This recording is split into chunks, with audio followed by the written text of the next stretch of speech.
પ્રાર્થના કરીએ. સ્વર્ગમાં અમારા જીવન કૃપાળુ પરમેશ્વર પિતા, ફરી એકવાર આ ચોથી રાત્રિ સભામાં તમારી પાસે નમવાની આ ખાસ પ્રસંગોને અનુલક્ષીને તમારા વચન તરફ કરવાની કૃપા મોકલાશ તમે આપી છે. આભાર માનીએ છીએ. આપજી યરુશલેમના વિજયવન પ્રવેશના દિવસથી અત્યાર સુધી તમે સતત અમારી સાથે વ્યવહાર કરતા આવ્યા છો, તેના માટે તમારો આભાર માનીએ છીએ. વચન દ્વારા તમે પ્રથમ મારી સાથે અને તમારા લોકો સાથે વાત કરી રહ્યા છો.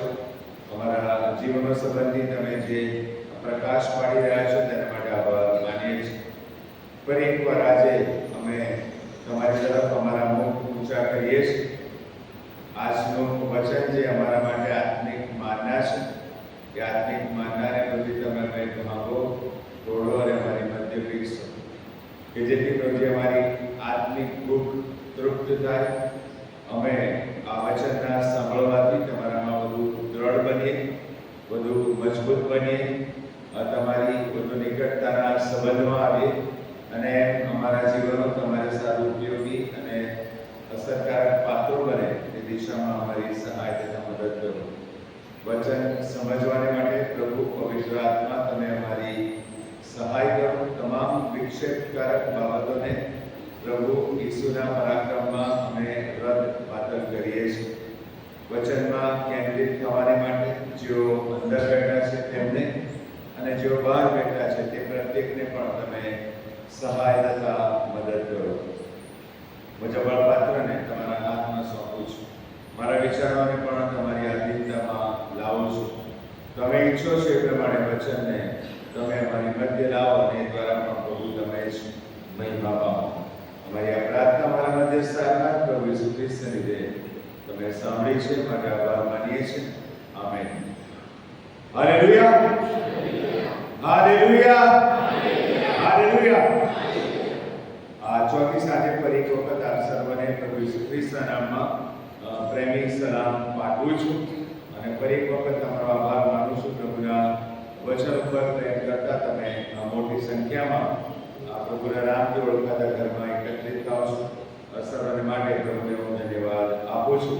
મારો વિશ્વાસ છે પ્રભુ આપણી સાથે વાત કરી રહ્યા છે, ઉત્તેજન આપી રહ્યા છે. આપણા જીવનો સંબંધી વિચાર કરવાને માટે આ ચોક્કસ સમય પ્રભુએ આપ્યો છે અને સમય ફળવંત છે એવો મારો વિશ્વાસ અને મારી પ્રાર્થના છે.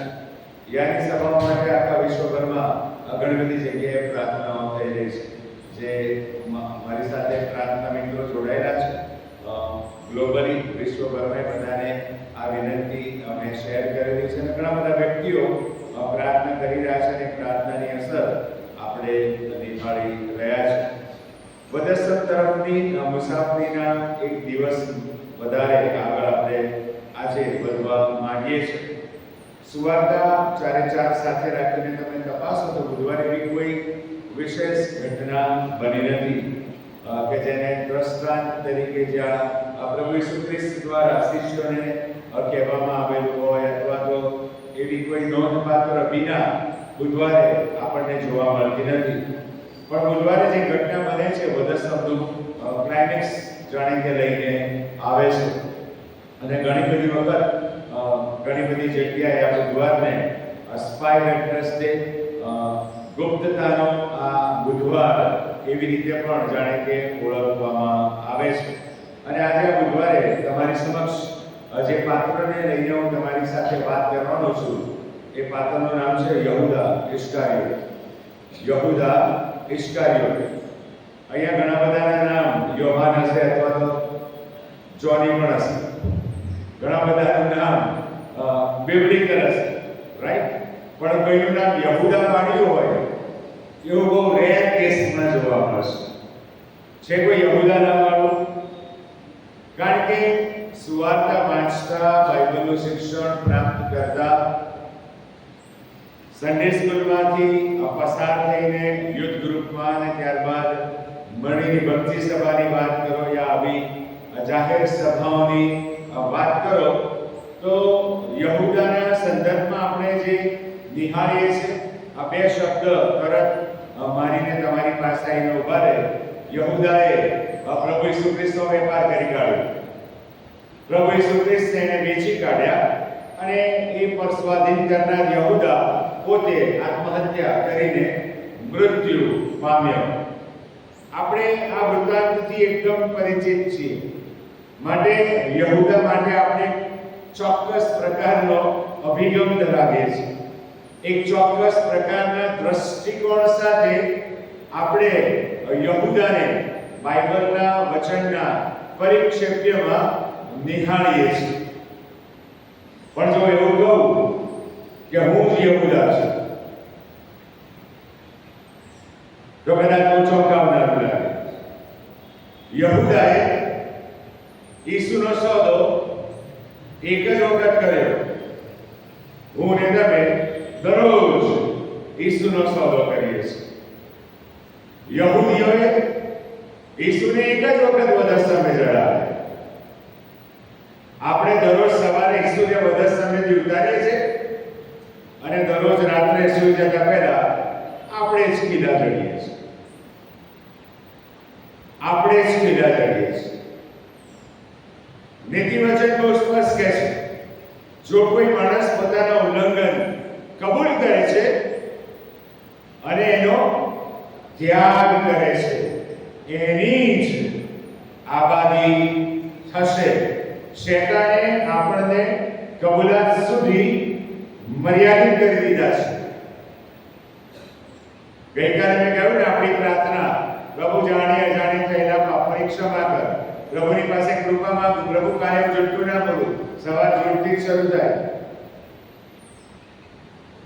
કારણ કે મારા પર સર્વોપરી અધિકાર પ્રભુનો નથી ને છતાં હું ખ્રિસ્તી વ્યક્તિ, છતાં હું બોધક, છતાં હું સન્ડે સ્કૂલ શિક્ષક, છતાં હું ક્વાર લીડ કરું, છતાં હું ડાયોસિસમાં કામ કરું, છતાં હું પાસ્ટોરેટમાં મહત્વનો હોદ્દો ભોગવું. કઈ મેળ પડતો નથી. અને યહૂદાનું પાત્ર એના જીવનની કેટલીક બાબતો મને ને તમને બહુ મોટો જાણે કે પડકાર આપીને જાય છે. અને એના પ્રકાશમાં આપણા જીવનોને આપણે જો તપાસીએ તો કદાચ અસ્થાને નહીં ગણાય. એક નકારાત્મક પાત્ર આજે મને ને તમને ઘણી બધી વાત મારા ભાઈ બહેનો કહી જશે એવું મારું ચોક્કસપણે માનવું છું. પ્રભુ ઈસુ ખ્રિસ્તના 12 શિષ્યો, 12 શિષ્યોને આપણે આ રીતે ડિવાઈડ કરી શકીએ 11+1. 11 શિષ્યો ગાલિલીના હતા. 11 શિષ્યો ગાલિલી હતા. ગાલિલી પ્રાંતમાંથી આવતા આ એક જ યહૂદા એ યહૂદા પ્રાંતનો હતો. આપણે ઘણી બધી વખત આપણા શહેરમાં પણ આવું વિભાજન જોવા મળે છે. પૂર્વ તરફનું અમદાવાદ અને પશ્ચિમ તરફનું અમદાવાદ. પશ્ચિમ તરફના અમદાવાદીઓ થોડા કલર ઊંચા રાખીને ચાલે. પેલું જૂનું અમદાવાદ, ત્યાં બધું જૂનું, પરંપરા જૂની, રહેણી જૂની, વગેરે વગેરે વગેરે. એવો ભેદભાવ હોય છે, જોવા મળે છે, અનુભવાય છે.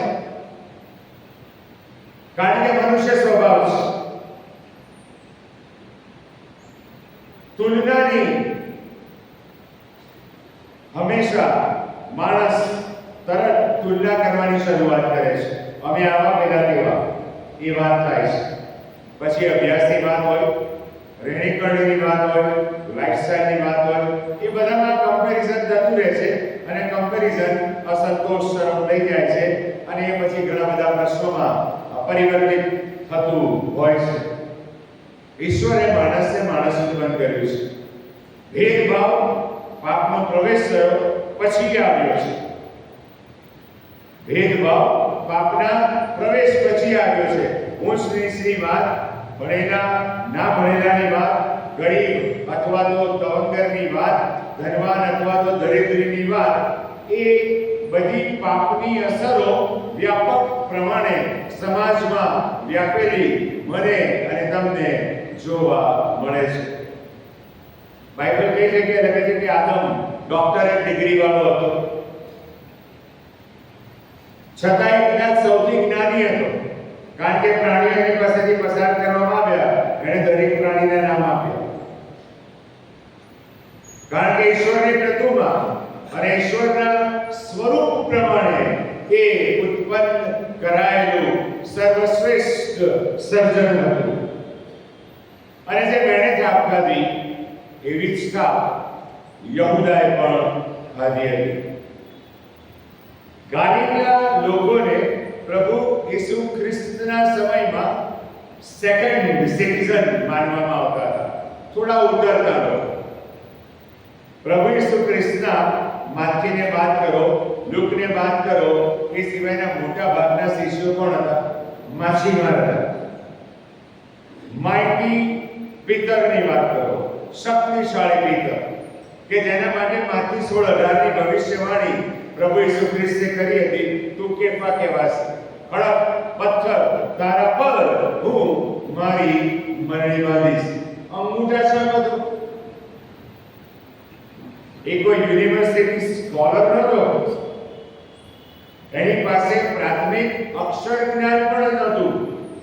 એ તો દરિયા કિનારે જન્મ્યો હતો, દરિયા કિનારે ઉછર્યો હતો. સમુદ્રના પાણીને અને પવનની દિશાને જોઈને કહી શકે કે આજે માછલા મળશે કે આજે માછલા નહીં મળે. એનું જ્ઞાન ત્યાં પૂરતું મર્યાદિત હતું. પણ એ પિતર ઉપર પ્રભુએ શું કર્યું? મંડળી બાંધી. 50માના દિવસે એ અભણ, અંગૂઠાછાપ, ડરપોક, 3 વાર નકાર કરનાર પિતર ઊભો થયો 11ની સાથે. અને યોએલ પ્રબોધકની ભવિષ્યવાણી, 2જો અધ્યાય, જે કલમો હતી, જે હિબ્રુ ભાષામાં લખેલી હતી, એ અરેમિક ભાષામાં કડકડાટ બોલી ગયો. પરિણામ શું આવ્યું? મંડળીની સ્થાપના થઈ.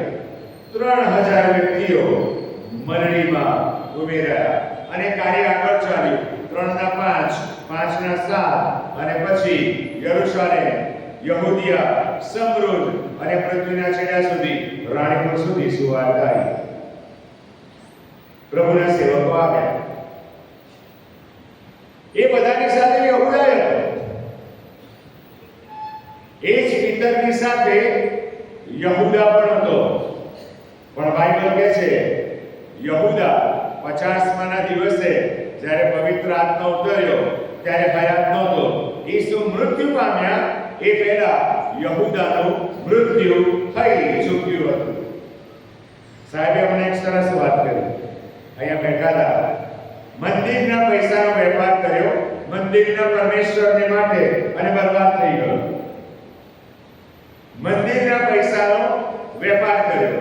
નાણા તો મંદિરના હતા ને. પેલા શાસ્ત્રીને પરોશકે પોતાના ખિસ્સામાંથી પૈસા આપે એટલા ઉધાર હતા. એ તો મંદિરના પૈસાનો વહીવટ કરતા હતા. અને 30 સિક્કા મંદિરના હતા. અને યહૂદા ઈસુનો વેપાર કરી નાખ્યો. માટે એ લોકોએ 30 સિક્કા પાછા લેવાની ના પાડી, કારણ કે આ તો લોહીના સિક્કા છે, એને ફેંકી દેવામાં આવ્યા. મંડળીના નાણાને કોઈ અડકી શકતું નથી. પાઉલ માટે કહે છે આર પર લાત મારવી વાલા ભાઈ બહેનો કઠણ છે. મંડળી એ પ્રભુની નિર્મિત કરેલી વ્યવસ્થા છે. એમાં છેડછાડ ના ચાલે, એમાં બાંધછોડ ના ચાલે, કારણ કે એનું શીલ પ્રભુ ઈસુ ખ્રિસ્ત છે.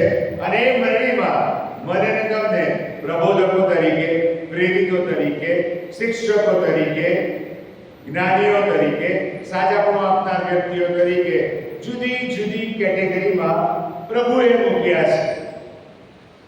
અને બધાએ સાથે મળીને એક મન અને એક ચિત્તના થઈને આ મંડળીની ઉન્નતિને માટે કાર્ય કરવાનું છે, કે જેથી મંડળીના માધ્યમ દ્વારા મારી તમારી આસપાસ વસતા ખ્રિસ્તીઓના લોકોથી આ દેવળ છલકાઈ જાય, ભરાઈ જાય, લોકો આશીર્વાદ પ્રાપ્ત કરે, આખું શહેર આશીર્વાદ પ્રાપ્ત કરે, રાજ્ય અને દેશ આશીર્વાદ પ્રાપ્ત કરે. મંડળીનો આ રોલ છે. પણ ઘણી વાર એવું થાય છે આપણે મંડળીને અખાડો બનાવી દઈએ છીએ. હિસાબ સેટલ કરવાની જગ્યા બની જાય મંડળી. કૌટુંબિક બાબતો મંડળીમાં આવી જાય. રોંગ. પ્રભુ એને મને મંડળી નથી સાબી. પ્રભુએ એના મહિમાને માટે મંડળી સ્થાપી છે. અને ઈસુ એવી મંડળીને લેવાને માટે આવી રહ્યા છે કે જે જળ સ્નાનથી શુદ્ધ કરેલી દાટ એક અને કરચલી વગરની મંડળીને લેવાને માટે ઈસુ આવી રહ્યા છે. અને મંડળી મારા ભાઈ બહેનો ગમે છે. આ સ્ટ્રક્ચર નહીં, આ બાળકો નથી મંડળી. અહીંયા જે તમે જીવતા લોક બેઠા છો એ તમે મંડળી છો. આ બાંધકામ તો વ્યવસ્થા છે, અલગ કરેલું અભિષિક્ત સ્થળ છે કે જ્યાં દર રવિવારે નિશ્ચિત દિવસોએ આપણે એકઠા મળીએ, પ્રભુનું ભજન કરીએ, પ્રભુની સ્તુતિ આરાધના કરીએ, પ્રભુના નામને માન અને મહિમા આપીએ, સાક્ષી આપીએ, સંગત પ્રાપ્ત કરીએ, આત્મામાં, દેહમાં, માનસિકતામાં વૃદ્ધિ પામીએ અને બહાર જઈને ઈશ્વરના સાચા અર્થમાં શિષ્ય બનીએ, ખ્રિસ્તી બનીએ. એના માટે નહીં. યહૂદા શિષ્ય હતો છતાંય શિષ્ય ન હતો. યહૂદા શિષ્ય હતો છતાંય એ શિષ્ય ન હતો. કારણ એ ઈસુ વિશે ઘણું બધું જાણતો હતો. એ ઈસુ વિશે ઘણું બધું જાણતો પણ ઈસુને જાણતો નહોતો. ઈસુ વિશે ઘણું બધું જાણતો હતો પણ ઈસુને જાણવામાં, ઈસુને ઓળખવામાં, ઈસુને સ્વીકારવામાં એ સરિયામ નિષ્ફળ હતો. અને માટે હું કહું છું કે આજે હું પણ યહૂદા હોઈ શકું છું. 44 વર્ષની મારી પારની સેવા છતાં હું યહૂદા હોઈ શકું છું. વર્ષો સુધીની સન્ડે સ્કૂલની મારી સેવા છતાં હું યહૂદા હોઈ શકું છું. આપણે બધા તો એના કરતા બહુ નીચી પાઈ દઈએ છે. એને તો મોઢા મોઢ ઈસુને જોયા. એને તો 5 રોટલી અને 2 માછલીમાંથી 5000 અને 7000 ને પ્રત્યક્ષ ખાતા જોયા હતા. છતાં એ ઈસુનો વેપાર કર્યા. છતાં એ ઈસુનો વેપાર કર્યા. એના સબળ કારણો છે કે જે મને અને તમને સીધા લાગુ પડે છે. કેટલીક વાસ્તવિક વાત યહૂદા માટે. યોહાનની સુવાર્તામાં 3 જગ્યાએ યહૂદાને જુદી જુદી 3 રીતે વર્ણવવામાં આવે છે. યોહાનની સુવાર્તામાં 13મા અધ્યાય onwards એક જગ્યાએ એને યહૂદા કહ્યું છે. એના પછી આગળ વધતો અધ્યાય ભાગમાં તે યહૂદા ઇસ્કારિયોટ કહ્યું છે. અને આગળ વધો તો યહૂદા સિમોન ઇસ્કારિયોટનો દીકરો યહૂદા એવી નોંધ કરવામાં આવેલી છે. એ સમયમાં યહૂદા નામ બહુ પ્રચલિત નામ હતું, કારણ કે પ્રભુ ઈસુ ખ્રિસ્ત જે કુળમાં જન્મ્યા હતા, યહૂદાના કુળમાં, એ નામને લઈને એનું નામ યહૂદા પાડવામાં આવેલું. એ કુળનું નામ એ સમય બહુ પ્રચલિત હતું, પણ યહૂદાના કૃત્ય પછી નામ જ બંધ થઈ ગયું. ઇસ્કારિયોત યરૂશલેમ પાસે કેરિયોસ નામની જે સ્થળ હતું, એ સ્થળમાંથી આવતો હતો ઇસ્કેરિયોટ. એનો અર્થ એવો થાય કે કેરિયોસમાં રહેનારો. અને યહૂદા ઇસ્કારિયોટ માટે નામ પડ્યું. એના સંદર્ભમાં કેટલીક બાબતો આપણે તપાસીએ તો અસ્થાને નહીં ગણાય. નંબર 1, શિષ્યોની પસંદગી પ્રભુ ઈસુ ખ્રિસ્ત દ્વારા કરવામાં આવી. આ બહુ મહત્વનો વિચાર છે મારા ભાઈ, સમજો. જે મને ને તમને સીધું લાગુ પડે છે. શિષ્યોની પસંદગી પ્રભુ ઈસુ ખ્રિસ્ત દ્વારા જાતે કરવામાં આવી અને એ પસંદગી પહેલા પ્રભુ ઈસુ ખ્રિસ્તે રાત્રે ઈશ્વર બાપને બહુ હઠેથી પ્રાર્થના કરી હતી અને એ પ્રાર્થના કર્યા બાદ જ્યારે એમણે શિષ્યપણાની વાત સમુદાયને કરી ત્યારે લુકની સુવાર્તા, યોહાનની સુવાર્તા, માથેની સુવાર્તામાં નોંધ છે કે ઘણા બધા હતા, ચાલ્યા ગયા, પણ આ 12 જણા રહી ગયા જેને ઈસુએ પસંદ કર્યા અને પસંદ કર્યા પછી ઈસુએ એમને અધિકાર આપ્યો. અગત્યની વસ્તુ, 12 શિષ્યો પાસે કોઈ મેજિકલ સુપરનેચરલ ચમત્કારિક શક્તિ નહોતી. 12 શિષ્યો મારા તમારા જેવા સામાન્ય વ્યક્તિઓ હતા. ઈસુએ એમને પસંદ કર્યા અને પસંદ કરેલાઓમાં નો એક યહૂદા પણ હતો જેને આ સામર્થ્ય અને જેને આ દાન ઈસુ દ્વારા આપવામાં આવેલું હતું. કેવી અજાબ વાત કહેવાય વાલા ભાઈ બહેનો. ઈસુ એ સમયે કોઈ ત્યાંના લોકલ ન્યૂઝપેપર તો કદાચ હતા જ નહીં, કોઈ જાહેરાત નથી આપી કે મારે શિષ્યોની જરૂર છે, કોઈ એપ્લિકેશન્સ નહોતી મંગાવી કે મારે શિષ્યોની જરૂર છે. શિષ્યો આ રીતે પસંદ થયા પ્રભુ ઈસુ ખ્રિસ્તની સેવામાં સહાયક થવાને માટે, ઈસુની સાથે રહેવાને માટે એમને પસંદ કરવામાં આવ્યા હતા. અને જ્યારે ઈસુ એમને મોકલે ત્યારે એમણે બહાર જવાનો, પ્રસાર કરવાનો, સાજાપણું આપવાનું, ભૂતોને અશુદ્ધ આત્માઓમાંથી લોકોને સાજાપણું આપવાનું આ શિષ્યોની મિનિસ્ટ્રી હતી, જેનો યહૂદા પોતે સાક્ષી હતો. આ અધિકાર યહૂદા પાસે પણ હતો, એનું આ કમિટમેન્ટ પણ હતું. જ્યારે પ્રભુ ઈસુ ખ્રિસ્તે શિષ્યોને 2x2 માં મોકલ્યા, બે ની જોડીમાં મોકલ્યા, ત્યારે યહૂદા પણ ગયો હતો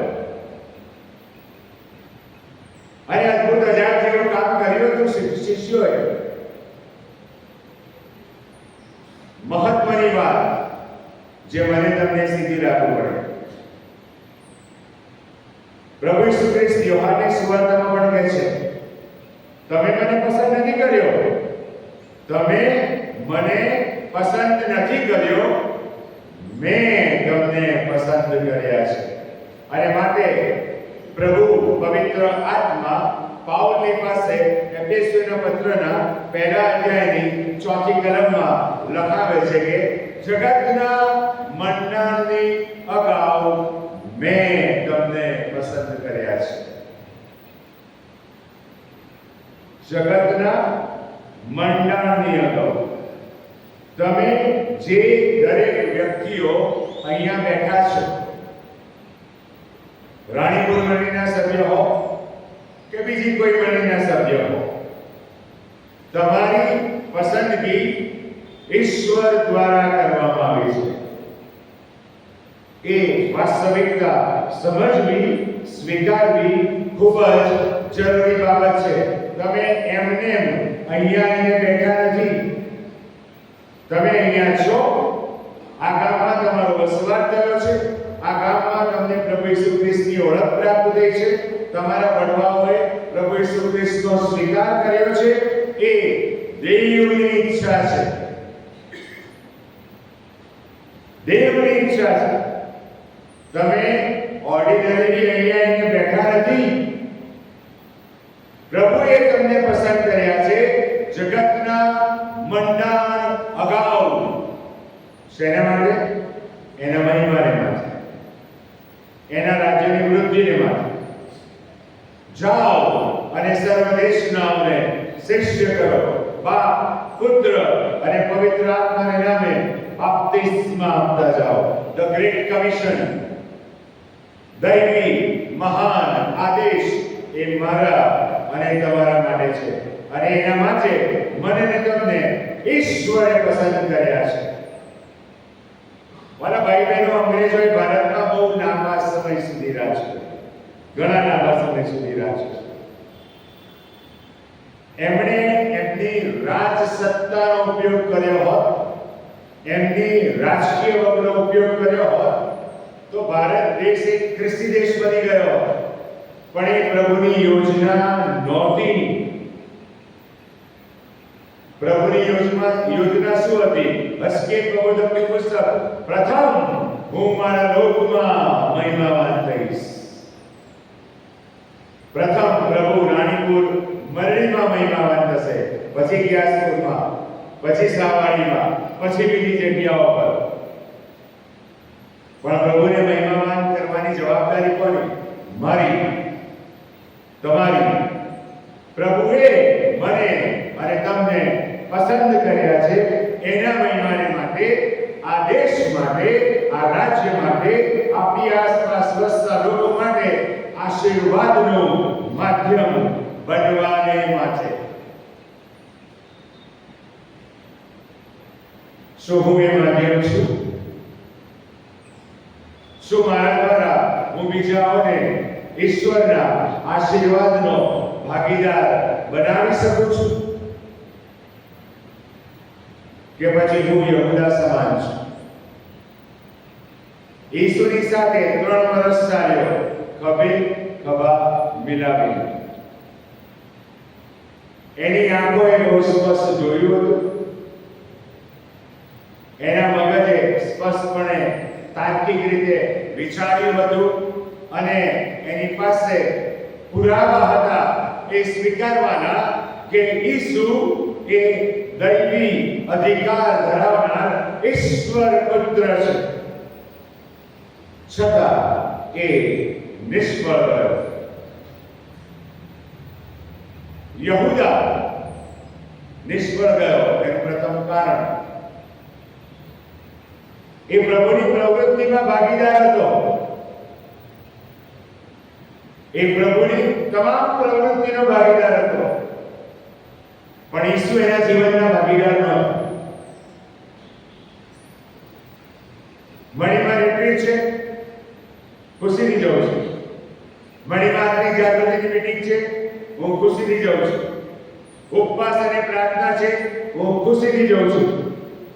પણ એમ છતાં જો એ તમામ કાર્ય, એ તમામ બાબતો જેને કેન્દ્ર સ્થાને રાખીને કરવામાં આવે છે, એ ઈસુ સાથે મારો કોઈ નાતો નથી, તો હું માત્ર પ્રવૃત્તિમાં ભાગ લઉં છું. મારી પ્રાર્થનાઓ આ છત સુધી છે અને મારા ગીતો આજુબાજુની દિવાલ સુધી છે, એનાથી વિશેષ કશું જ નહીં, કશું જ નહીં. ઈસુની સામેલગીરી યહૂદાના જીવનમાં નહોતી, જેમ પીતરના જીવનમાં. આ જ્યારે ઘટનાક્રમ બન્યો, ઈસુએ શિષ્યોની પસંદગી કરી, ત્યારે પીતર એકલો જ બોલ્યો હતો, તું મસીહ, જીવતા દેવનો દીકરો છે. એ ઓળખ ક્યાંથી આવી ગઈ એકદમ? આ તો પહેલી જ વાર મળતા હતા, પણ દેવ પવિત્ર આત્માએ કરીને પીતરના મુખે બોલાવવામાં આવ્યું કે તું મસીહ, જીવતા દેવનો દીકરો છે. હવે કોની પાસે જઈએ? યહૂદા તારે હાજર. ઈસુની સાથે ચાલનાર યહૂદાને ઈસુના ચમત્કારો waste of time, waste of energy લાગતા હશે. આ દૈવી અધિકારનો શું ઉપયોગ કરે છે? આ 5000 ને ખવડાયા, આ પેલી મરેલી છોકરીને જીવતી કરી, આ 4 દાડાવાળા લાજરસને પ્રભુ બહાર લાયા. એને તો રોમન સલ્તનતે ઉતરાઈ નાખવાની, યહૂદી રાજાને પ્રસ્થાપિત કરવાનું, રાજા બનવાનું, મહેલમાં બેસવાનું, આવી માનસિકતા સાથે કદાચ આગળ ચાલતો હશે. અને માટે ઈસુને સંપૂર્ણપણે સ્વીકારવામાં એ નિષ્ફળ ગયો.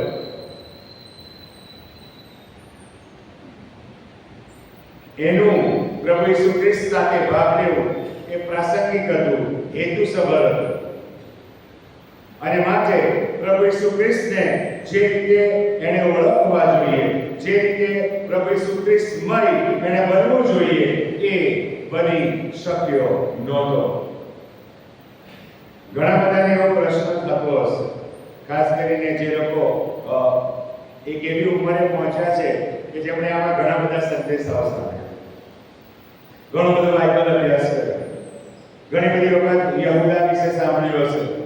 ત્યારે ઘણાને એવો સવાલ થતો હશે, આ ઘણાએ પૂછી પણ કાઢ્યો છે, ઈસુએ યહૂદાને પસંદ જ નતો કરવાનો, શા માટે યહૂદાને પસંદ કર્યો?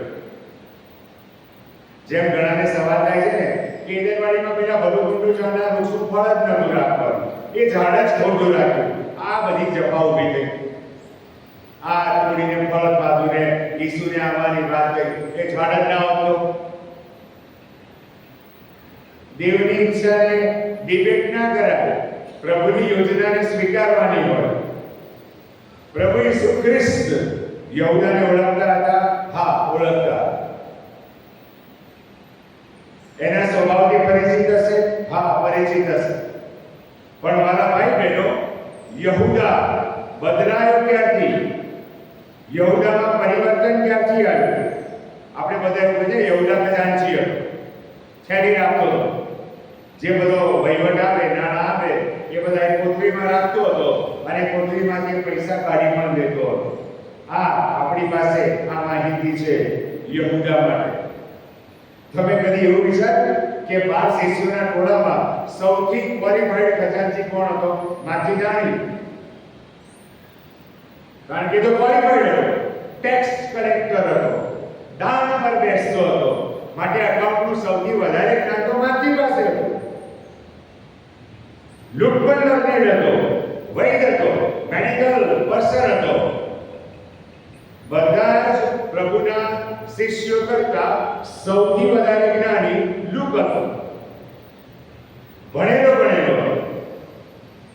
માટે લુકની સુવાર્તા અને પ્રેરિતોના કૃત્ય પ્રભુએ એની પાસે લખાવ્યા સૌથી વધારે ડિટેલિંગ સાથે. ત્યાં યોહાન નથી, ત્યાં માર્કી નથી, ત્યાં માર્ક નથી, છતાં યહૂદાને નાણાંનો વહીવટ સોંપવામાં આવ્યો, કારણ કે ઈસુની ઈચ્છા.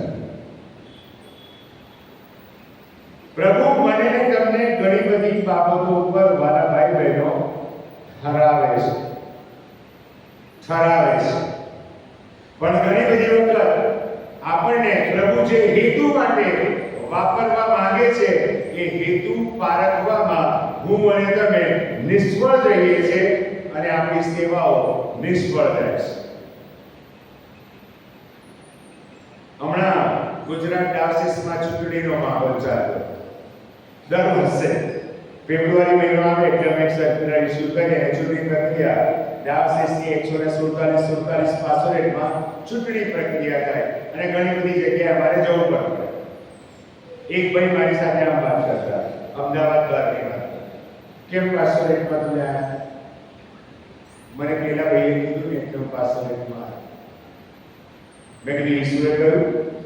મને કેમ આવ્યું? ઈસુએ કહેવું પડે? પછી પાસોરેટમાં શું થાય મને કહો. બાઇબલમાં તમામ સેવાઓ દર્શનવાળી સેવાઓ છે. ધ્યાનથી સાંભળો મારા ભાઈ બહેનો, બાઇબલમાં મને તમે એક પણ સેવકાઈ એવી બતાવો કે જેમાં પ્રભુએ દર્શન ના આપ્યું હોય.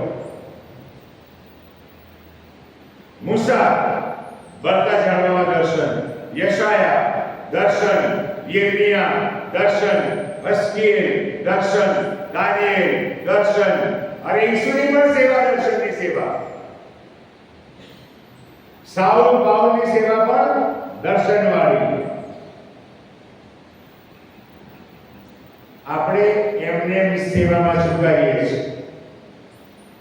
નકારાત્મક વિચારથી આ મારા રજૂઆતને ના લેતા હું એવું નથી કહેતો કે મંડળીની સેવામાં ના આવવું જોઈએ, કારણ કે ઘણી વખત મૂળભૂત પ્રશ્ન એ છે કે પ્રભુ મને ઈચ્છે છે કે નહીં એ જાણવાની જ ખબર નથી પડતી આપણને. બહુ કડવી વાત કહું છું, પણ વાસ્તવિક વાત કહું છું. પ્રભુની ઈચ્છા શું છે એ આપણે પારખવામાં નબળા પડીએ છીએ, કારણ કે ઈશ્વર સાથે એ સંબંધને જીવવામાં આપણે નબળા પડીએ છીએ. કારણ કે બાઇબલ વાંચન છે, પણ જે લેવાને જોઈએ એ લેવાને નથી, ઘૂંટણો પર જતા નથી. દરેક બાબતમાં પ્રભુની આણ સ્વીકારતા નથી. તારા માર્ગો યહોવાને સોંપ, તારા સર્વ માર્ગોમાં તેની આણ સ્વીકાર. પણ આપણને જે ગમતા ક્ષેત્રમાં છે એમાં મારી આણ જ ચાલે છે, ત્યાં પ્રભુનું કંઈ ચાલતું જ નથી. સાંજે ખીચડીને કારેલાનું શાક બનાવો એ પ્રભુને પૂછીએ, પૂછ્યું હોઈએ એટલે પછી મીઠું વધારે પડે ને તીખું થઈ જાય ને ખીચડી કાચી ને બધું બહુ થાય. મને શું ગમે છે એ હું કરું છું. પ્રભુને પૂછતો નથી પ્રભુ તને ગમે છે કે કેમ. સમસ્યા મારા ભાઈ બહેનો ક્યાં છે? મને ને તમને પ્રભુએ પસંદ કર્યા છે. રાણીપુર ગામમાં 5મી 6મી પેઢી તો હશે ને, હશે કે નહીં? જોનીભાઈ સાહેબ તમે સિનિયર્સ, 5મી 6મી પેઢી હશે ને અત્યારે. એ પહેલી પેઢીના લોકો જ કેમ પ્રભુની પાસે આવ્યા? કદી વિચાર્યું? કારણ કે પ્રભુની યોજના. કેમ મારા તમારા ચોથી, ત્રીજી, બીજી, પહેલી પેઢીના જે આપણા પૂર્વજો હતા, જેમને વાંચતા નહોતો, જે કદાચ ખેત મજૂર હતા અથવા તો ખેડૂત હતા અથવા તો મજૂરી કરતા હતા, એવા લોકોને કેમ પ્રભુએ પકડ્યા? એફએસી 1:4 જગતના મંડાણા ગાઓ એમને પસંદ કરવામાં આવેલા હતા. આજકાલ ક્રેઝ બહુ ચાલી રહ્યો છે. હું ન્યુઝીલેન્ડ જાઉં, હું કેનેડા જાઉં, હું ઓસ્ટ્રેલિયા જાઉં, હું અમેરિકા જાઉં, વગેરે વગેરે વગેરે. જાઓ, સારી વાત છે, પણ પ્રભુની ઈચ્છા તો આપણને ભારતમાં વસવાની. આકે ના નહીતર મારો તમારો જન્મ અમેરિકામાં થયો, મારી તમારી ચાકરીનો બીજું જો. Because God wanted us to be in India, આપણને પ્રભુ ઇન્ડિયામાં ઈચ્છતો હતો, માટે અમે ભારતમાં છીએ, ગુજરાતમાં છીએ, અમદાવાદમાં છીએ, રાણીપુરમાં છીએ. એ દેવની ઈચ્છા છે અને સર્વોપરી છે. પણ આપણે બધું ભૂલી જઈએ છીએ. આપણે એ લેવલ સુધી, એ વિચાર સુધી જઈ શકતા નથી, કારણ કે શૈતાન આપણને બંધિત રાખે છે. આપણા બાળકો સારું ભણે, પ્રેઝ ધ લોર્ડ, વિદેશ જાય, પ્રેઝ ધ લોર્ડ, બધું જ, પણ આ માતૃમંડળી છે. This is your mother church. એને ના બોલાય. આ બાકો છે જેમાંથી તમને ફરી કાઢવામાં આવ્યા છે. એ બાકોડાને ના બોલાય.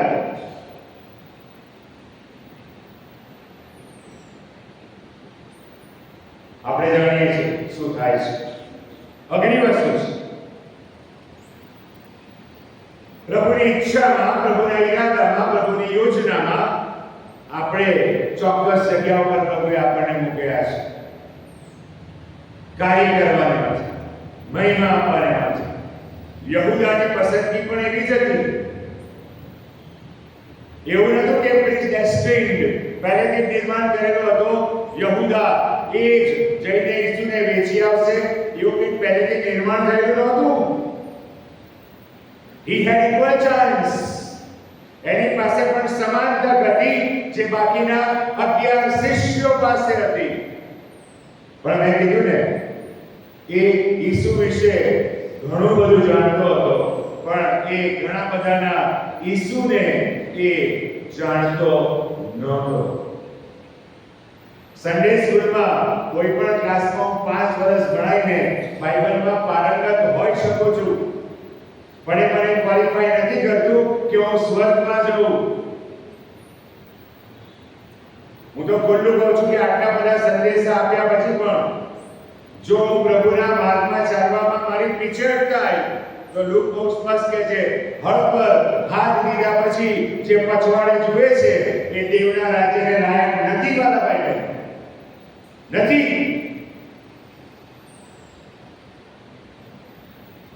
એ માર્ગમાં સનાતન ચાલવું પડે. અહીંયા મેં એક ઉદાહરણ આપ્યું વર્ષો પહેલા પેસિફિકમાં. ફરી યાદ કરાવે છે પ્રભુ, ફરી શેર કરો. બોમ્બે જવું હોય તો શૈલેષભાઈ પહેલું પગથિયું લો, ટ્રેનમાં જવું છે તો અત્યારે તો ઓનલાઈન ટિકિટ બુકિંગ થઈ જાય. ચલો ટિકિટ બુકિંગ થઈ ગયો, પછી ગાડી રાણીપુરમાં નહીં આવે, રેલવે સ્ટેશન જવું પડશે. ચલો તમે ગાડીમાં બેસી ગયા, બોમ્બે આવી ગયું ના. બોમ્બે આવે ત્યાં સુધી એ ગાડીમાં બેસી રહેવું પડે તો બોમ્બે આવે. આપણે બધા તારણની ગાડીમાં બેઠા છે, નાતાલ બધા ઉતરી જાય, નવા વર્ષે બધા ઉતરી જાય, પછી ગુડ ફ્રાઈડે પાછા દોડીને ચડી જાય. સમજો છો ને હું શું કહેવા માંગુ છું? જે અંત સુધી ટકશે તે જ તારણ પામશે. ખ્રિસ્તી જીવન, તમે દરરોજ બાઇબલ વાંચો, પ્રાર્થના કરો, પ્રેઝ કરો, પ્રભુનો મહિમા થાઓ, પણ એ ખ્રિસ્તી જીવન જીવતા જીવતા તમને એવું લાગતું હોય કે બધું સ્મૂથ છે, કોઈ કિંમત ચૂકવવી પડતી નથી, તો એલર્ટ થઈ જાઓ. એલર્ટ થઈ જાઓ, સાવધ થઈ જાઓ. ખ્રિસ્તી જીવનમાં એક ડગલું ભરવા માટે પણ કિંમત ચૂકવવી પડે છે. કારણ કે એફએસસી કહે છે પ્રમાણે આપણું આ યુદ્ધ રક્ત અને માંસની સામે નહીં, પણ આકાશી સ્થાનોમાં દુષ્ટતાના આત્મિક લશ્કરોની સામે, અધિકારીઓની સામે, અધિપતિઓની સામે છે. શૈતાન નથી ઈચ્છતો કે હું અને તમે ઈશ્વરના માર્ગમાં પ્રભુ ઈસુ ખ્રિસ્તી સંગાથે ચાલીને એના મહિમાનું, એના રાજ્યની વૃદ્ધિનું માધ્યમ બનીએ. એ અટકાવ લાવશે, લાવશે અને લાવશે. That is where we pay the cost. ત્યાં કિંમત ચૂકવવાની વાત, ત્યાં વિજયવંત બનવાની વાત, ત્યાં એક ડગલું આગળ વધવાની વાત.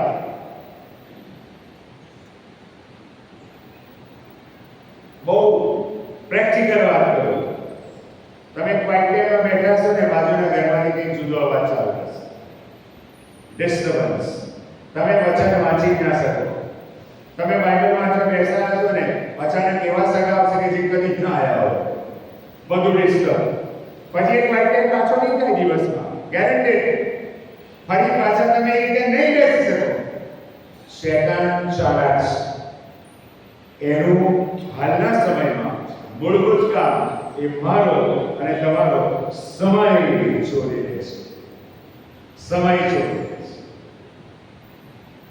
ગઈકાલે દીકરાએ પ્રાર્થના કરાવી, આમાં 3 બાબતમાં દશાંશ બોલ્યો. એમાં એક શબ્દ હતો સમયનો દશાંશ. એક દિવસની 1440 મિનિટ. એક દિવસની 1440 મિનિટ. એનો દશાંશ એટલે 144 મિનિટ. અને એને કલાકમાં પરિવર્તિત કરો એટલે 2 કલાક અને 24 મિનિટ. પ્રભુને આજ્ઞા 2 કલાક 24 મિનિટ ઉપર પ્રભુનો અધિકાર છે. આપણે માના કે 3-10 લઈને દાનનો ઢોલ વગાડ કરીએ છીએ. દશાંશો ભર્યા પૂર્યા ભંડારમાં લાવો, દશાંશો ભર્યા પૂર્યા ભંડારમાં લાવો. એ 2 કલાક 24 મિનિટ હશે ને, તો આ છલ ગઈ જશે, એમને છલ ગઈ જશે. પણ એ છે નહીં. માટે માતા કહે છે, યહોવા કહે છે, તમે મને લૂંટો છો. સમયના સંદર્ભમાં, તાલનના સંદર્ભમાં, પ્રભુએ આપેલા આશીર્વાદોના સંદર્ભમાં આપણે પ્રભુને લૂંટીએ છીએ. એક નાની વાર્તાથી મને એને ટૂંકી કરીને કહું. એક ખ્રિસ્તી વ્યક્તિ, એક બિન ખ્રિસ્તી વ્યક્તિ અને એક યહૂદી વ્યક્તિ દાનના સંદર્ભમાં વાત કરતા હતા. તું પ્રભુને કેટલું આપે છે? હું સીધો જે યહૂદી વ્યક્તિ છે એના સંદર્ભમાં જ વાત કરીને પૂરું કરીશ. એ તો કે મારી માસિક જે આવક આવે છે એને હું આકાશમાં ઉછાળું છું અને પછી પ્રભુને કહું, તારે જે જોઈએ લઈ લે, તારે જે જોઈએ લઈ લે.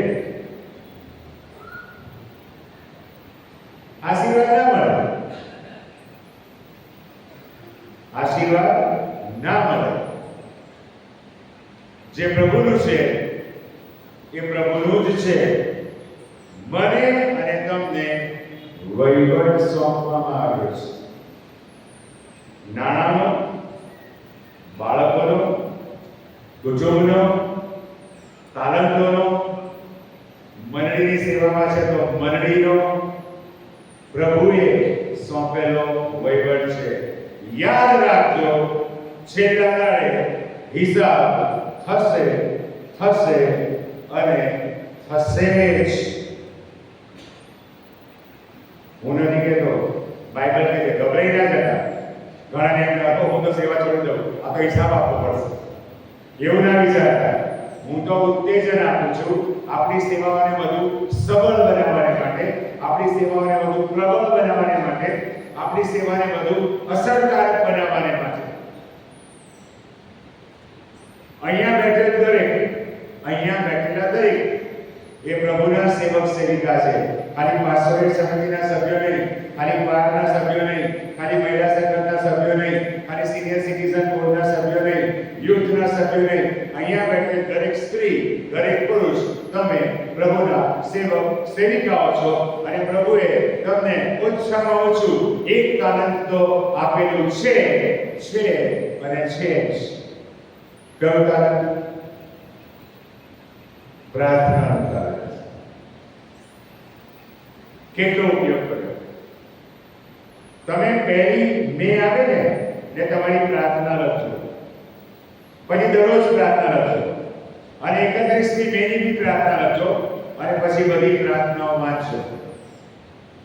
આટલો ફેરફાર નહીં હોય. આપણી પ્રાર્થનાઓ પણ કેવી છે? રૂટીન બની ગઈ છે.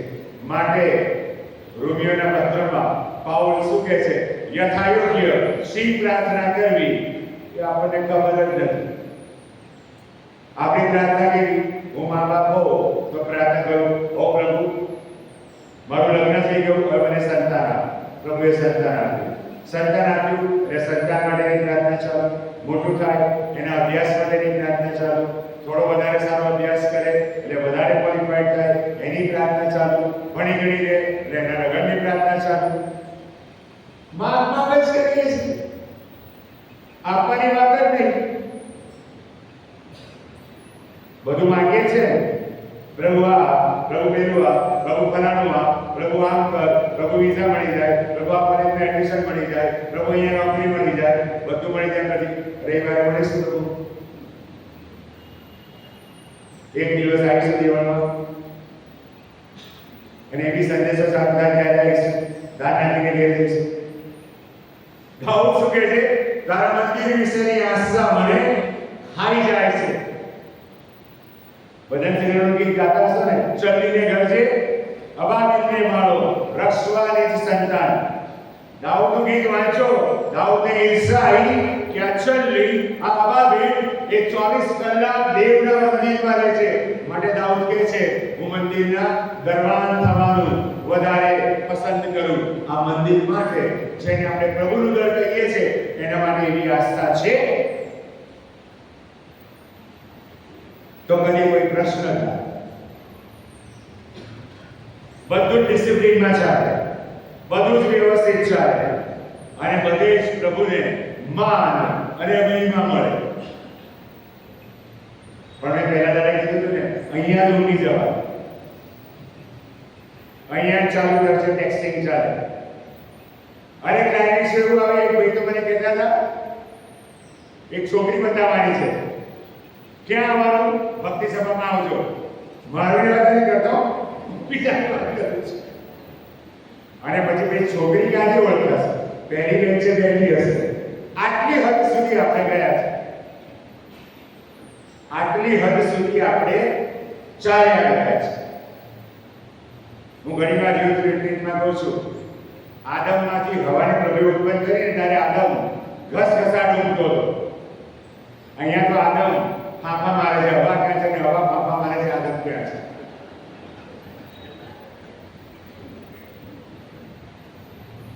પ્રભુને કહો અને પછી લગ્ન થાય ત્યારે પછી છેલ્લે સાહેબ બોલે, જેને દેવી જોડ્યું એને કોઈ ના તોડ્યું. પણ અમારા નાની સર બહુ ખતરનાક કહેતા હતા, કાળો પેન્ટ ને મારો પેન્ટ. શું દોડી વર્ષ થઈ ગયા, જોરદાર માણસ હતો. આપણે એટલા બધા હોશિયાર ક્રિસ્તીઓ છે ને, ક્રિસ્તી બંધુમાં જાહેરાત આપો, છોકરો જોઈએ છે મેટ્રિમોની, છોકરી જોઈએ છે, પછી અંદરમાં શું વાક્યો ઉમેરાય, તારણ પામેલો. અરે પહેલા તારણ પામે છે કે નહીં, પછી બીજાની અપેક્ષા રાખ. આ વાસ્તવિક ચિત્ર છે, આ વાસ્તવિક ચિત્ર છે. પહેલા મારું અને પછી તમારી વાત. ભેટ છે યહૂદા જેવું. ઈસુ વિશે બધી જ ખબર છે, પણ ઈસુની ખબર નથી. bitter truth, કડવું સત્ય પર સ્વીકારવું પડે. એમાં કોઈ નિર્બંધ નથી. વધસ્તંભનું વ્યાપારીકરણ, મૂલ્યોમાં વ્યાપારીકરણ, બહારના જગતની અસરો મંડળીમાં અનુભવાય છે. પેલો પાવલ બચારો કઈ કહીને થાકી ગયો, તમે જગતમાં છો પણ તમે જગતના નથી. જ્યારે નવી નવી મંડળી સભે ને મારા ભાઈ બહેનો, તમને ખબર હશે, શાસન આવ્યું, શું થયું? અનાનિયાસ આપીરા, શું થયું? અંદર આયા, નાણું મૂક્યું ભીતરની આગળ, ધડ દઈને ત્યાં શાસન મરી ગયો. યુદ્ધ ફેલોશિપ એ સમયે હતું, ઉઠાઈને લઈ ગયા. પછી એની પત્ની આવી, એને ખબર નથી મારો ઘરવાળો તો ગયો, એ આવીને જુઠ્ઠું બોલી, એ પતી ગયું. એવું શાસન અત્યારે ચાલતું હોય ને, હું તમને સત્ય કહું, ત્યાંથી અંદર ના આવી શકીએ આપણે, ત્યાં ઝઘડા થઈ જાય. શેતાને હું ખભે બેસાડીને દેવડો લાવું છું, હું લાવું છું. એની તો તાકાત જ નથી કે અંદર આવી શકે, પણ હું ખભે બેસાડું છું અને એની અંદર લાવું છું. અને પછી પ્રભુ ભોજન પછી શાંતિની સલામ કરું છું, અને હૃદયને મગજમાં ને મચાવે બહાર આવે તો જોયું સેટ કરી નાખો. આપણે આ છીએ યહૂદા સમાન. ઈસુ વિશે વર્ષોથી જાણતા જાણતા આપણે ઈસુના સંબંધમાં જળ બની ગયા છે. કોઈ અસર નથી, કોઈ સંવેદના નથી. અને માથે આપણી પરિસ્થિતિ આવે છે. પ્રભુ તો આશીર્વાદ આપનાર પરમેશ્વર છે. પ્રભુ તો મને ને તમને એટલા બધા આશીર્વાદોથી ભરી દેવાની ઈચ્છા રાખે છે, ખેવના રાખે છે. મારાકીનું પુસ્તકમાં શું લખ્યું છે? આકાશની બારીઓ ખોલી દઈને તમે સમાવેશ ના કરી શકો એટલો આશીર્વાદ બાઇબલના ઈશ્વર મને અને તમને આપવા માંગે છે. પણ એ આશીર્વાદ પ્રાપ્ત કરવા માટે મારે ખાલી થવું જરૂરી છે, પાપ સંબંધી. પહેલો ચમત્કાર ઈસુએ કર્યો કાનામાં. કુંડા ખાલી કરવામાં આવ્યા, પહેલા ખાલી કરવામાં આવ્યા, પછી ભરવામાં આવ્યા, અને પછી પાણીનો દ્રાક્ષરસ. જ્યાં સુધી હું અને તમે પાપ સંબંધી ખાલી થતા નથી, દેવના પવિત્ર આત્માને મારામાં મારા દ્વારા કાર્ય કરવાની મોકળાશ મળતી નથી, અને માટે આશીર્વાદો અટકી જાય છે. પાણીની નળીમાં ઘણી બધી વખત કચરો આવે ને, તો ચકલી ખોલો તો પાણી ના આવે, એ ડૂચા એ કચરો કાઢવો પડે. એવી રીતે પાપના ડૂચા આત્મિક આશીર્વાદોને અટકાવે છે. એ દૂર થવા વાળા ભાઈ બહેનો જરૂરી છે, જરૂરી છે. અને જ્યાં સુધી હું એવું બેવનું જીવન જીવું છું, નથી હું આશીર્વાદ પ્રાપ્ત કરતો, નથી મારું કુટુંબ આશીર્વાદ પ્રાપ્ત કરતું, અને નથી મંડળીમાં આશીર્વાદ આવે. કારણ કે હું એ રસ્તે છું, હું એ રસ્તે છું. માટે મારું કુટુંબ અને મંડળી એ કુટુંબોની બનેલી વ્યવસ્થા છે, અને માટે એ અસર વાળા ભાઈ બહેનો મંડળીમાં પણ જોવા મળે છે.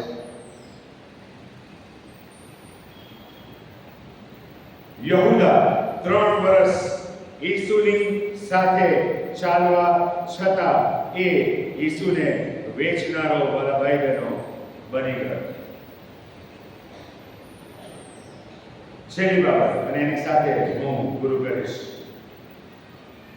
શા માટે યહૂદા આ દિશામાં ચાલ્યો ગયો? જ્યારે આપણે ઈસુના દુઃખ સહન સપ્તાહના સમયમાં આવીએ છીએ ને, ત્યારે તમને આ નોંધ જોવા મળશે કે યહૂદામાં શૈતાન બેઠો. યહૂદામાં શૈતાન બેઠો. આપણને એમ થાય કે આપણા જીવનમાં શૈતાન કઈ રીતે પ્રવેશી શકે? ઘણા બધા આપણા નબળા પાસાઓ છે કે જેની પર શૈતાન પ્રહાર કરે છે. અને માટે પાઉલ પ્રેરિત પત્રમાં બહુ સ્પષ્ટ લખે છે, જે પોતાને સ્થિર ઊભો રહેલો ધારે એ સાવધ રહે, રખે ને તે પડે. આપણે એવી માન્યતા સાથે ચાલીએ છીએ કે હું બહુ સારો વિશ્વાસુ વ્યક્તિ છું. આપણે એવી માન્યતા સાથે ચાલીએ છીએ કે હું પ્રભુમાં દ્રઢ વ્યક્તિ છું. આ બધું આપણે બોલીએ છીએ. પ્રભુ મારા તમારા માટે ક્વોલિફાઈ કરે છે આવું? પ્રભુ તમને વચન દ્વારા કહે છે આવી વાત? હું માની લઉં છું, હું ધારી લઉં છું, એ મારી માન્યતા છે કે હું આમ છું, હું ફલાણો છું, હું તેમ છું, વગેરે વગેરે વગેરે. નીતિ વચનમાં બહુ ગજબ લખેલું છે. નાના નાના શિયાળા દ્રાક્ષા વાળીને ભેરા લે છે. નાના નાના શિયાળા દ્રાક્ષા વાળોની આજુબાજુ મોટી વાડ કરી હોય ને, બળદ ના જાય, ડુક્કર ના જાય, ગાય ના જાય, ભેંસ ના જાય, બળદ ના જાય, ઘેટા બકરા ના જાય, ઉંદર તો જાય, નોળીઓ બી જાય, છછુંદર બી જાય, નાના નાના જીવજંતુઓ પણ જાય. એ નાના નાના છછુંદર કે નોળિયા કે જીવજંતુઓ એ પાપ મારા તમારા જીવનને ભ્રષ્ટ કરે છે. અહીંયા બેઠેલા હું અને તમે બધા વિશ્વાસી લોકો એવા મિથ્યા વિમાનમાં ના રાખીએ કે હું પ્રભુની સાથે બહુ સીધો ચાલું છું.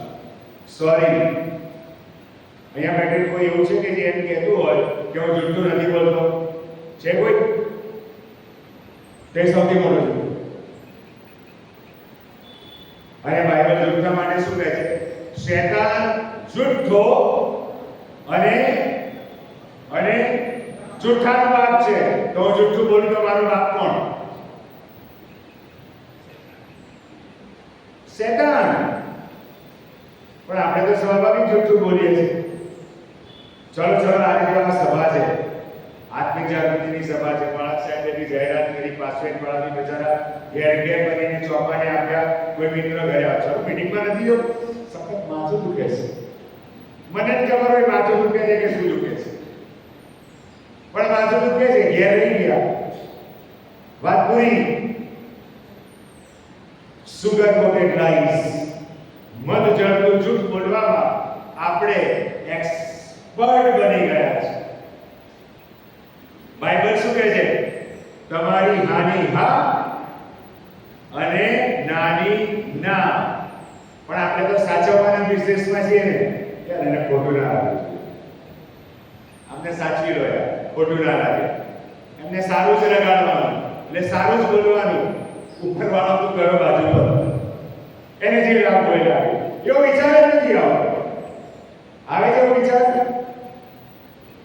છતાં હું મારા છો તેને કહો ભાઈ તો ખ્રિસ્તી, અરે ખ્રિસ્તી જેવું જીવન, ખ્રિસ્તી નહીં, નાશમાં જનારું જીવન, બેવડું જીવન, સમાધાન વાળું જીવન, જગતના મૂલ્યો સાથે સમાધાન, જગતના ધોરણ સાથે સમાધાન. ઈર્ષા આવે છે કે નહીં? બાજુના ઘરમાં કોઈને 80% આવે ને તો આપણે વાત શું થાય ખબર છે? આવું પેપર મોડી કાઢ્યું એટલે 80% આયા. જોયું? 12માં તો કેવું રિઝલ્ટ આવ્યું? હું કહેતો તો ને યાર, 10માં આવું છે તું. જોવા ગયા? તમારી પાસે પ્રૂફ છે? But this is what we are. આપણે આમાં ગર્વ લઈએ છીએ. જૂઠી વાતો, મનગઢંત વાતો. આપણને ખબર નથી પડતી કે શેતાને તમારો કબજો લીધો છે. બરાબર છે? અને મારા તમારામાં એ ગજુ નથી કે આપણે નાની ના કરી શકીએ. કારણ કે એ જીવન નથી, એ લેવલ નથી કે આપણે હા કરી શકીએ અને નાની ના કરી શકીએ. કારણ કે 10 જગ્યાએ છિદ્રેલા છે આપણે. ક્યાં નાની કરવાના, ક્યાં નાની ના કરવાના.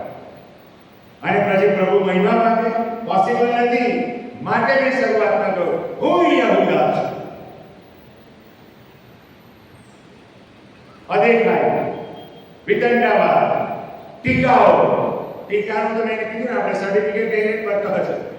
હાડતા જાઓ, આપતા જાઓ. ખબર નહીં કઈ યુનિવર્સિટીના આપણે સ્કોલર છીએ.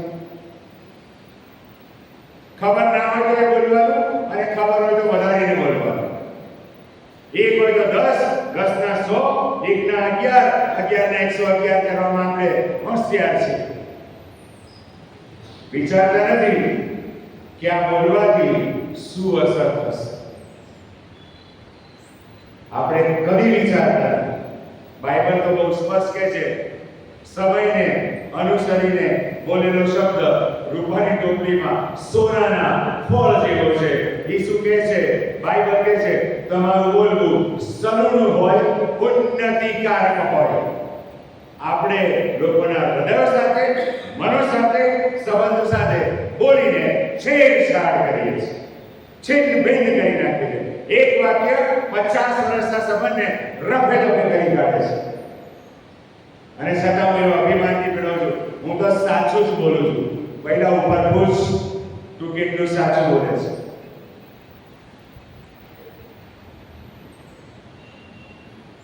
પરિસ્થિતિ માટે બગડે છે. અને છતાં હું કઈ વાર દેવળમાં તો જવાનું છું.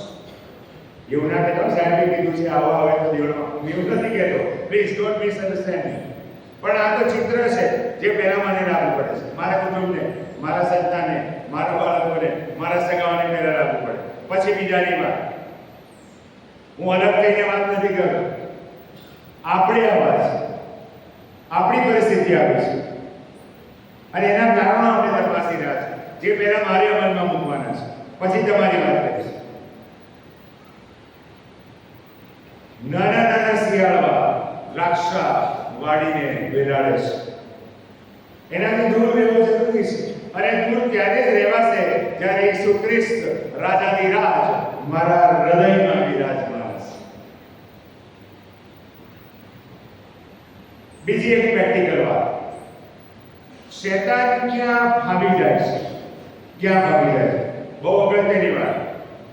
મારી તમારી પાસે માફીનું વલણ છે.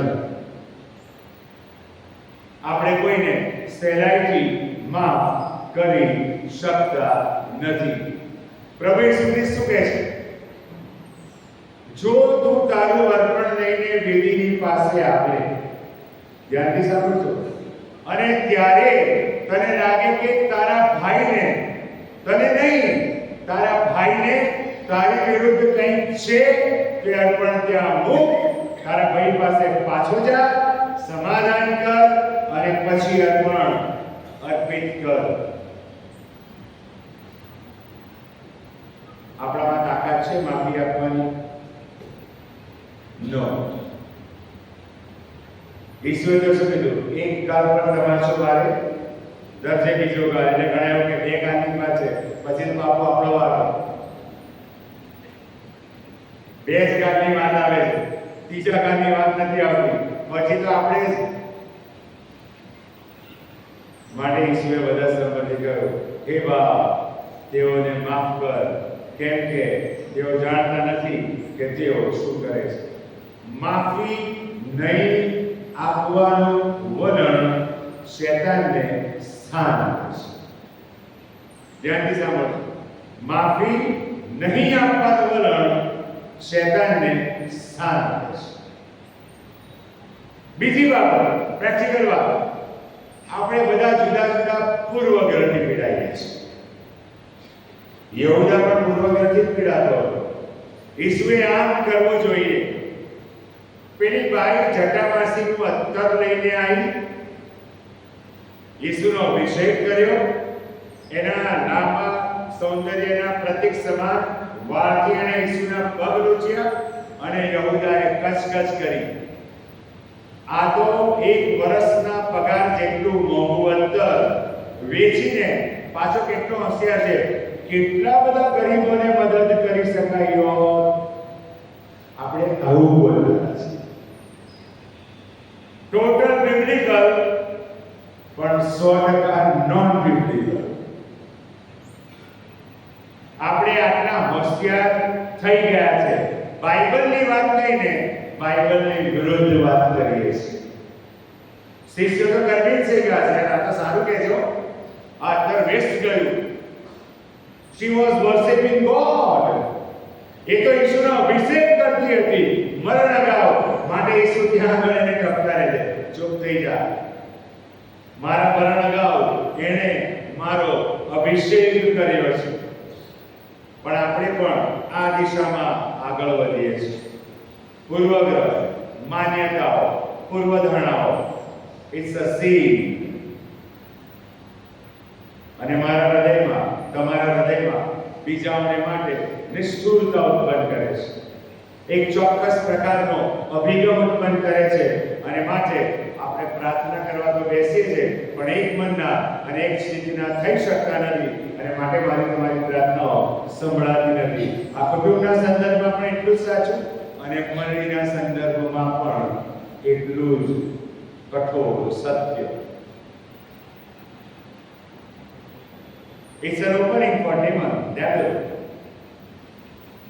ત્રીજી વાત કે જ્યાં શૈતાન મારા તમારા જીવનનો કબજો લઈ શકે, ભય. તિમોથીના બીજા પત્રના 3 અધ્યાયમાં બહુ સ્પષ્ટ કહે છે, મને ને તમને દેવે ભયનો આત્મા નથી આપ્યો, સામર્થ્યનો આત્મા આપ્યો છે.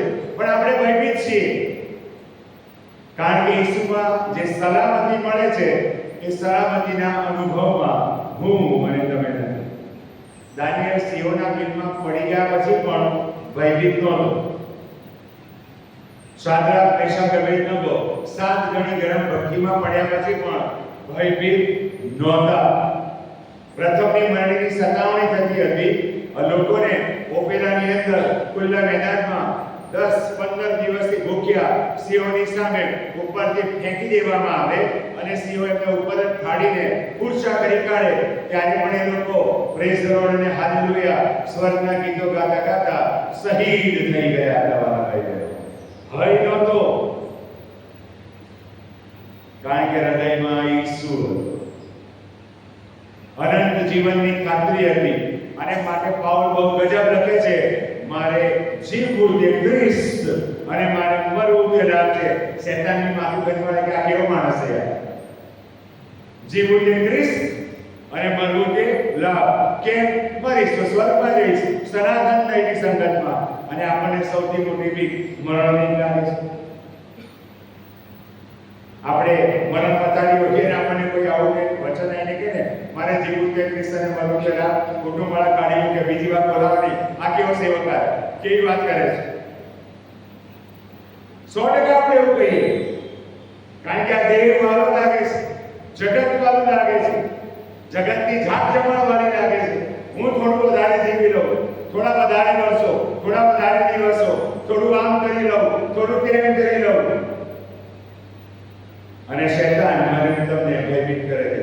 છેલ્લો શત્રુ કોણ? મરણ. છેલ્લો શત્રુ કોણ છે? મરણ, જેને ઈશ્વરે હરાવી દીધો છે.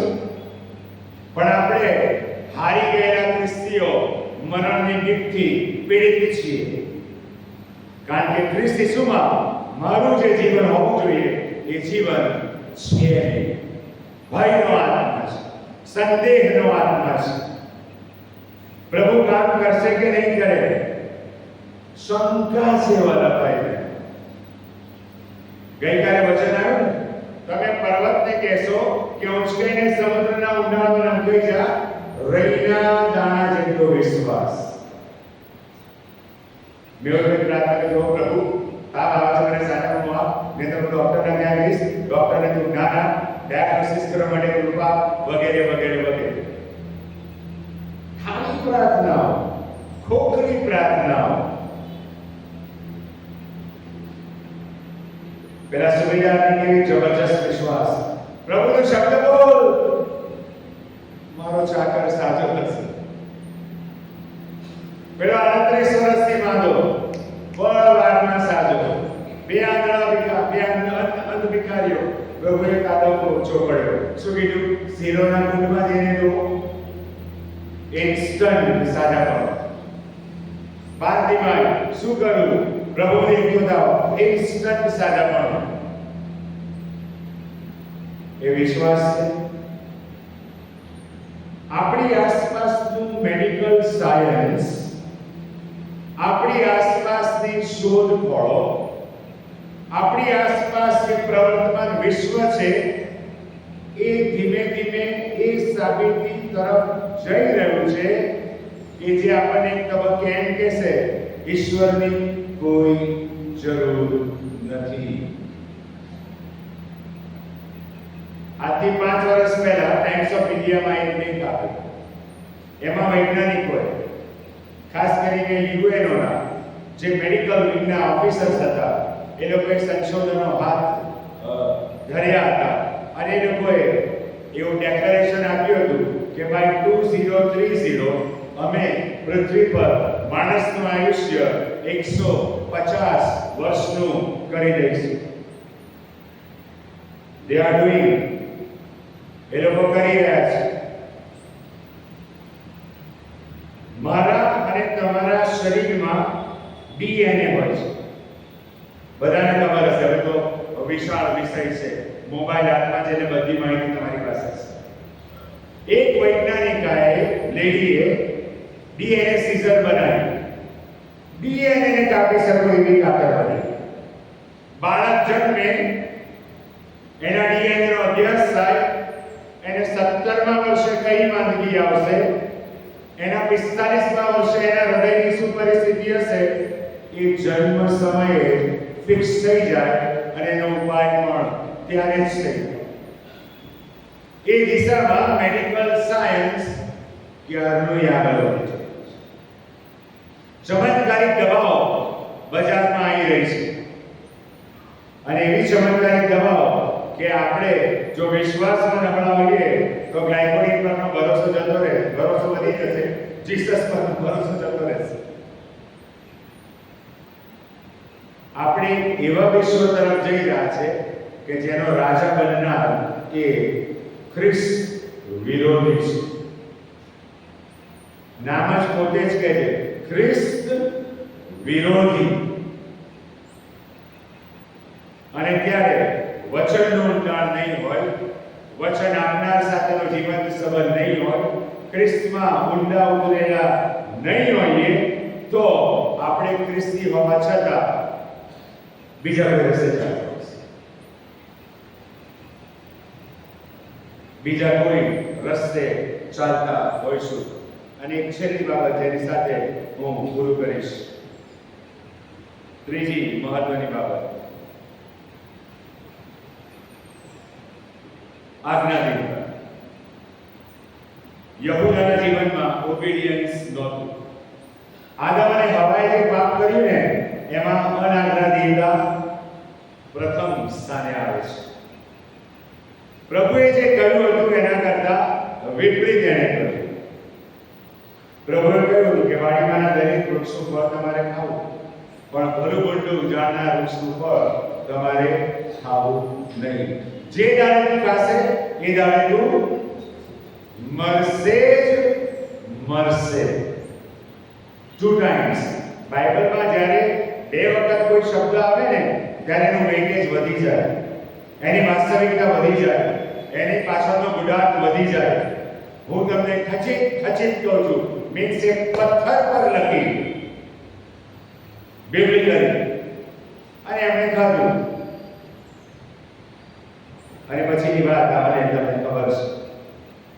અને પછી એમણે શું કર્યું? ગઈકાલના વિષયની સંદર્ભિત વાત બાઇબલ કહે છે ને, એમણે અંજીરીના પાતરા સીવીને નગ્નતા ઢાંકવા પ્રયત્ન કર્યો.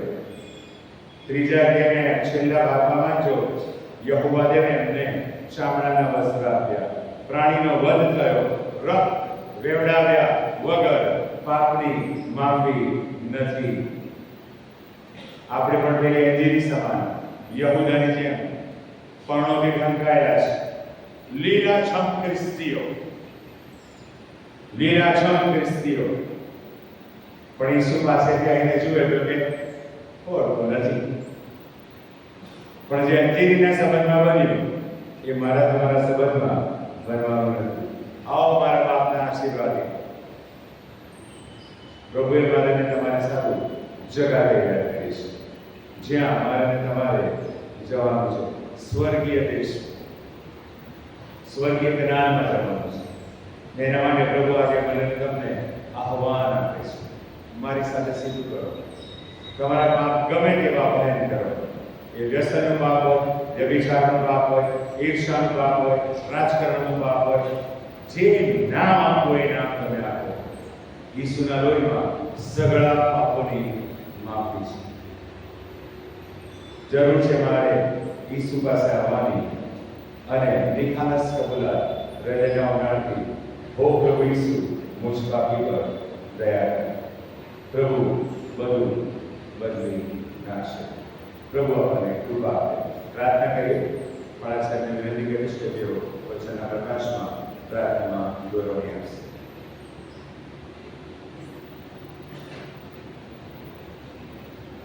પ્રાર્થના કરીએ. પવિત્ર પ્રભુ, એકવાર અમે તમારી તરફ દ્રષ્ટિ કરીએ છીએ, જેમ દાસ પોતાના સેવક તરફ